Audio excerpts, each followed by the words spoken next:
Most of you know I've been gone for about almost 3 weeks. I want to say hello to everyone again and just say it's exciting and it feels incredible to be back. There's a saying that I'm going to apply to the rest of my life, and I want to share it with everyone, and I want other people to see where it fits with them. The saying is, in this moment, despair ends and tactics begin. And I want you to know that in this moment, all despair ends and tactics begin. In the next 5 years, I want to see the coffin, the lid close on the Illuminati. I want to see the entire reptilian agenda exposed.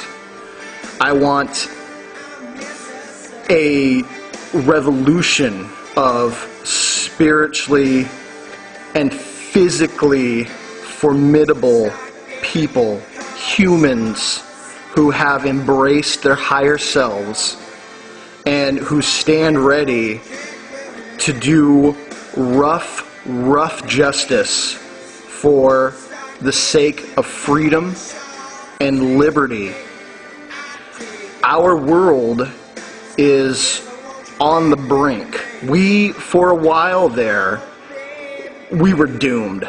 I mean, I can't tell you probably how close we came. And then the awakening begun. 9/11 was that awakening. That was what shook people awake.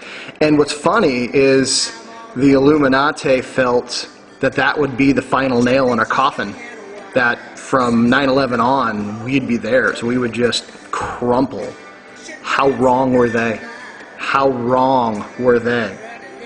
How wrong are they that even with all the poisons and with all the conditioning and all the dumbing down that they do to us, how wrong are they? Because now we're fighting. Because now we've exposed a lot of their lies. We've exposed their global warming hoax. We're exposing their vaccines. We're exposing who they really are. Their families are now becoming household names, and not in a good way.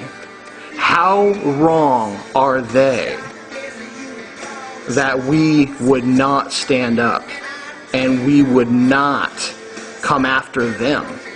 How wrong are they? Let me tell you, they were so wrong, and their ignorance and arrogance has cost them.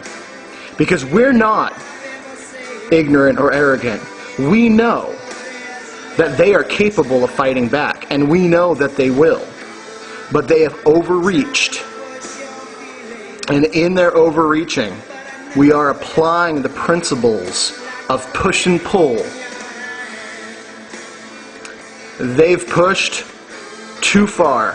Now we're going to counter them, and we're going to pull them up on their backs. And we're going to come on and down on top of them. And I hope, for humanity's sake, that we don't ever let them up. In fact, while we're on top of them, that we crush them. There is no mercy, no quarter, because they give us no mercy or quarter. We cannot at all expect that they're going to change their minds, that they're going to see the error of their ways. I can't tell you what's absolutely more American than standing up and fighting tyranny. I mean, honestly, there's nothing more American.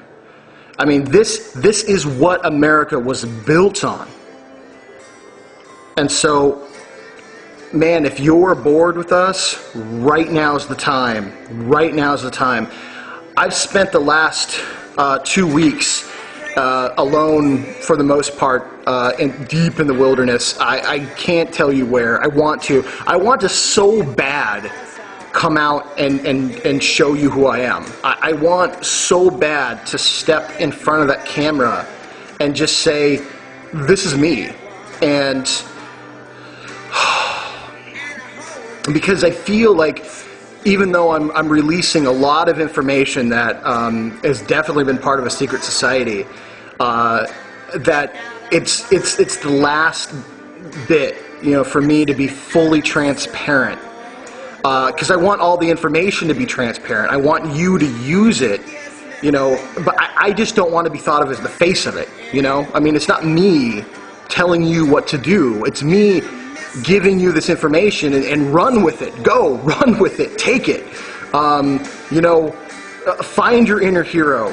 Learn the protection rituals. Empower yourself. Get to know the prime creator, whose only worship is that you realize and actualize your highest potential. That's it. That's it. Every time you have a victory, the prime creator smiles. Every time you make a mistake and learn from it, the prime creator smiles. There is no guilt or shame. There's none. Guilt or shame is the manipulation of the Illuminati to make you feel small. They don't want you powerful, awake, alive, aware, formidable, virile. They don't want that, because you're a wild human, and wild humans love life. And they're willing to kill for it, and they're willing to die for it. They want you a slave. And I'm sorry, but Christianity, Islam, Judaism are the religions of slaves. That's why they were so driven against, especially Germanic paganism. Because Germanic paganism, no one worshipped on their knees. They raised swords, axes. They gave toasts to the god. They drank whiskeys to their gods. They drank beers with their gods. They sang them songs. They fought and fucked and wrestled and conquered and overthrew in the name of their gods. There was no worship on their knees. Their worship was the rowdiest, randiest, most humanistic, life-loving, courage-roaring worship there was. And we got to get that back. And I'm not saying you got to be a Germanic pagan to do it. I'm not saying you even got to be a pagan to do it. But damn it, you got to release your inner hero, and you got to know what that means, and you've got to read the stories of these dragon slayers, man, because once you do, and once you see your higher self become one, you'll never go back. You'll never go back. You can't live like a hero. You can't live like a warrior and then ever see any value going back to being a slave. You just can't do it. It's impossible. It would be like, God, I don't know, like spending 20 years in a dank basement full of coal and spiders, and then one day finding a door that leads you out into a pristine wilderness of, crystal lakes and animals and a bunch of hot naked chicks running around. You're not going to go back to the basement. I mean, maybe some of you would. I don't know. The majority, however, would stay in Alfheim, which is a Germanic land of milk, honey, and naked hot chicks. But this is what I'm saying. I mean, these are the kind of primal emanations that I want people to have. But I don't want to be the guru of it. That's why I have a hard time stepping out in front of the camera, because I don't know. Maybe one day. I'm thinking about it. I've got some creative endeavors I want to do. I'm trying to stay on track. Anyways, I spent some time deep in the wilderness and doing a lot of ritual work and doing a lot of interpersonal work. And read my blog. I actually talked to Pan. I talked to a lot of things out there. and they all tell me that now is the time. And there's so many things that I want to do. I've written 7 books. I'm not kidding you, 7 full books. I have a tons of information that I want to get out to you, but I'm trying to find the most pertinent information. And the one thing that I was holding back because I was worried people weren't ready for it is the one thing that everything that I spoke with told me, do it. Do it. So I'm going to release something that I'm probably going to get a lot of hell from these so-called ceremonial magicians, especially the morons involved with the Lester Crowley, things like that, because they kind of view it as theirs. It's called the assuming of God forms. That is what I'm going to release, and I'm going to go through the whole process, and it's going to be numerous videos. Trust me. For those of you who are worried about giving your souls over, let me tell you now, your soul belongs to the Prime Creator. No other deity can take it.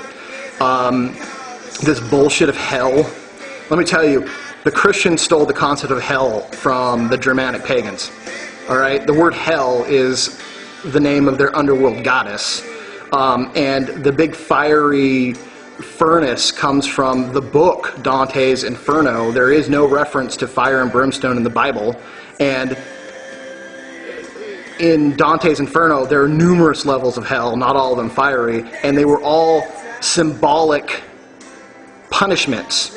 And the one thing that this monk who wrote the 7 sins, which Dante based his book on, he messed around with someone's wife, and strangely, that was the punishment that seemed to have the least severity. Yeah, exactly. Yeah, Jehovah didn't write the fucking book, people. All right? Hell is a fear-based manipulation. There is hell in the way that you could have lived your life in a different way, and that you hurt people, and you have earned a certain place where your soul can go. But there's not the hell in the fire and brimstone. It's more of an interpersonal hell, which, trust me, if you've ever done something truly horrible, you know how awful that feels. So, yeah, and there's some other things I'm going to do too. I'm going to release the 8 powers of men. Sorry, ladies, I don't have the 9 magics of women. The 8 powers of men. There's the magician, the rogue, the king, the huntsman, the craftsman, the champion, the herald, and the priest. And I think at some point I'm actually going to release the Germanic wheel. It's an animal wheel, kind of like a Native American wheel, but it's true Germanic paganism. We're not stealing from the Native Americans at all. That's the bear, the boar, the goose, the eagle, the wolf, the horse, the bovine, and the rabbit. All things that, in my Icelandic tradition, I'm fully brought into. What else? Man, there's so much I want to do, but I think the assumption of God forms is going to be it. Because that's going to really, really activate people on the astral plane. That's going to find out what your highest ideals are, and that's going to put you in contact with the deity that shares the exact highest ideals that you do, who is the embodiment of the highest ideals that you share, and who can really mentor you, who can really protect you, and who is very deeply concerned with humanity and its liberty. So that's going to be my next step, and I think you people are going to love it. Get back to me. Really, really, really give me feedback on this, because I want to make sure it's put out in the right way. So let me come back and we'll get started with the assuming of God forms.